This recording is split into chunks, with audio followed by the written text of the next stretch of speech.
తమిళ versatile నటుడు సూర్య వరుస flops ఎదుర్కొన్నాడు. 2013లో వచ్చిన సింగం 2 చిత్రం భారీ వసూళ్లను సాధించింది. ఆ తర్వాత నటించిన చిత్రాలు బాక్సాఫీస్ వద్ద ఆ రేంజ్ మ్యాజిక్ చేయలేకపోయాయి. అయితే ఇటీవల వీరభద్రుడు చిత్రంతో ఆ రికార్డులను సూర్య బ్రేక్ చేశారు.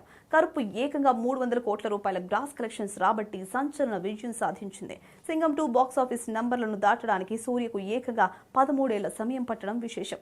కరుపు విమర్శకుల ప్రశంసలతో పాటు ప్రేక్షకుల నుండి అపూర్వ ఆదరణ పొందిన ఈ సినిమా సూర్య కెరీర్లోనే ఒక మైలురాయిగా నిలిచి అందరినీ ఆశ్చర్యపరిచింది. కరుపు విజయం అందించిన జోష్లోని తాజాగా విడుదలైన విశ్వనాథ్ అండ్ సన్స్ చిత్రం కూడా బాక్సాఫీస్ వద్ద దుమ్ము రేపుతోంది. తమిళంతో పాటు తెలుగులోనూ ఏకకాలంలో విడుదలైన ఈ సినిమా మొదటి ఆట నుంచే అద్భుతమైన పాజిటివ్ టాక్ను సొంతం చేసుకుంది.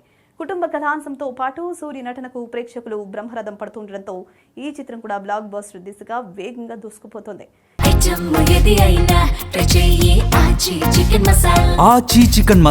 ఇలా కేవలం 3 నెలల్లోనే 2 భారీ హిట్లు కొట్టి తన పవర్ ఏంటో మరోసారి నిరూపించారు సూర్య.